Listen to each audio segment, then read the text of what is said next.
When you think of a single action trigger, images of 1911s, revolvers, and unintentional double taps come to mind. However, when SIG SAUER first launched its Legion series line of pistols, each gun looked the same, but in a very different way. In particular, the P226 SAO. At first glance, it looks like every other P226, but with the tactical Illuminati Legion treatment. However, stare at it a few seconds longer, and you soon realize this P226 trigger has undergone a bit of a tactical sex change, and that the letters SAO stand for single action only. The P226 SAO Legion has every modern feature you can put on a gun. Yet, there's something almost archaic about the way it looks. The gold Legion symbol set against the black G10 grips wrapped around the gray frame makes it feel a bit medieval. In my mind, it's a gun Sandor Clegane from the Game of Thrones would carry. It's almost confusing to look at because it looks brutish and uncaring, yet incredibly refined. Most of that refinement comes from the trigger. It doesn't even look like it belongs on the gun, to be honest. And the safety, when in on position, looks like someone took a piece of gum out of their mouth and pressed it on the side. Yet, I still love the way every bit of this gun looks. To me, the one thing that would make this gun look even better would be a more pronounced beaver tail. I get it. They want to reduce the beaver tail to improve its concealability, but the gun is the size of a horse.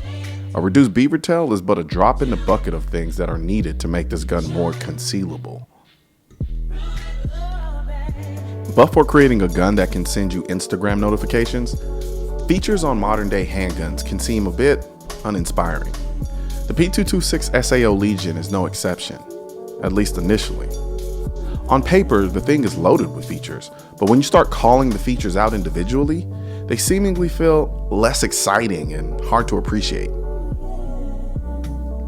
Take the X-ray high contrast day-night sights. Nowadays, a good pair of night sights will easily run you about $160. Here, they come standard on the gun, and the freaking great sights too.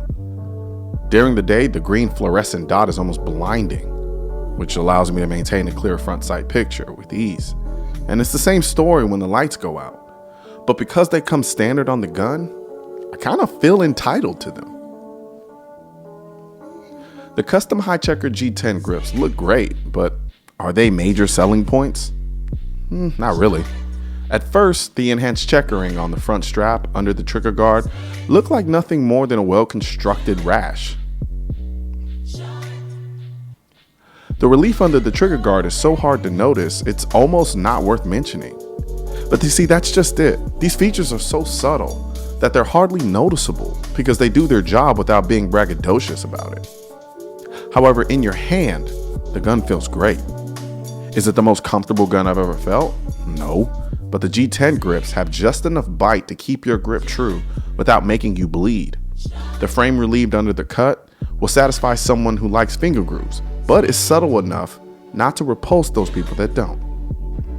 The scattered checkering is more strategic than scattered and gives you enough of an enhanced grip without your gun looking like it was made by someone with a soldering tool fetish. Granted, the frame is alloy, so they probably wouldn't use the soldering tool on this gun, but whatever. Another thing, I keep thinking the safety on this gun is the decocker. I find myself trying to drop the hammer only to realize, again, that it's not a decock, but a safety lever. When I do finally remember to use it as a safety, it works just fine. It's an ambidextrous safety that I really kind of like in a kind of I really don't like safeties on my gun kind of way. However, it is really precise in its engagement and disengagement. This gun also comes with a steel guide rod that honestly, I usually overlook in my guns. However, when I notice a particular gun of mine has a steel guide rod, I tend to look at it differently. There's something about having a steel guide rod versus a plastic one that makes me respect the gun a little bit more. It's sort of like finding out your girlfriend can drive a manual transmission. It shouldn't surprise you because it's a rather minor attribute, but it still does, and you really like it. I had the P226 SAO Legion for a good month before I ever shot it. When you finger a gun for months straight without shooting it, you build up a lot of anticipation and expectation. especially when the gun looks promising. I built up this gun in my mind so much that I expected the shooting experience to be borderline orgasmic. So much so, I didn't rush into it when I finally got the chance to shoot it. I took my time and tried to really savor each moment of the process. I loaded the magazines, played with the gun a little bit, did some dry firing, and then finally, I dived in and started shooting. When I finally loaded the gun, racked around into the chamber, and fired the first shot, it felt, well, awkward. Something just felt off, and it had everything to do with the trigger. SIG SAUER calls this trigger their Master Shot Flat Trigger. To me, it just looks like a trigger from their X series of pistols, which is their "look what we can do" competition pistol, but it's not. The trigger on this gun was purpose-built for this gun. The issue I was having was failing to get out of the mindset of the traditional P226 with its double action, single action configuration. Long story short, I just had to get used to shooting this type of trigger. The trigger just felt so fragile for such a hefty gun. I kept feeling like it was gonna snap into pieces. But oh my God, the reset on this trigger is epically short. It's so short I don't think you could slip a piece of paper between the back of the trigger and the frame after it resets. You literally have to concentrate to see the movement of the reset. The movement you do see is essentially me slapping the trigger even though I'm technically not breaking contact with the face of the trigger. The single action brake on the trigger is also really good. There are a very slight touch of creep, but the brake is as clean as you can get on a hammer-fired gun. The trigger makes the gun feel like there's a 1911 living inside of it, and it throws you off at first, but keep shooting it, and you'll begin to find the gun's inherent rhythm. This is a full-size gun chambered in 9mm, so there isn't much recoil to talk about. The problem is this lack of recoil accentuates other things like the height over bore issue. There's just no getting around it. This gun tends to flip because you have this big heavy slide and an annoyingly high bore axis. There's just a lot going on top of your hands when you're firing this thing. However, this doesn't mean you can't shoot this thing fast, because you can. You just have to work a little bit harder to find that point of serenity between the flat-faced single-action trigger and the massive hunk of slide going back and forth. But when you find it once, it's easy to find it again.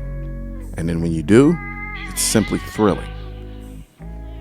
When I first saw the P226 SAO Legion, I understood it was a different gun, but I kept trying to treat it like a normal P226, and I realized that was a mistake.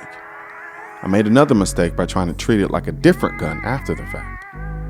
After shooting it for a while, I concluded I didn't need to do any of these things. I should just let the gun be what it is and it'll do what it needs to do.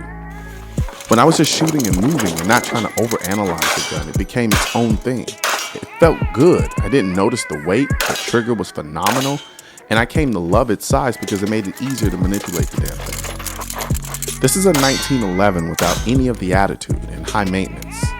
But for the trigger, the gun feels like a tank. That's the thing about this gun. It's a production gun that feels like a one-off.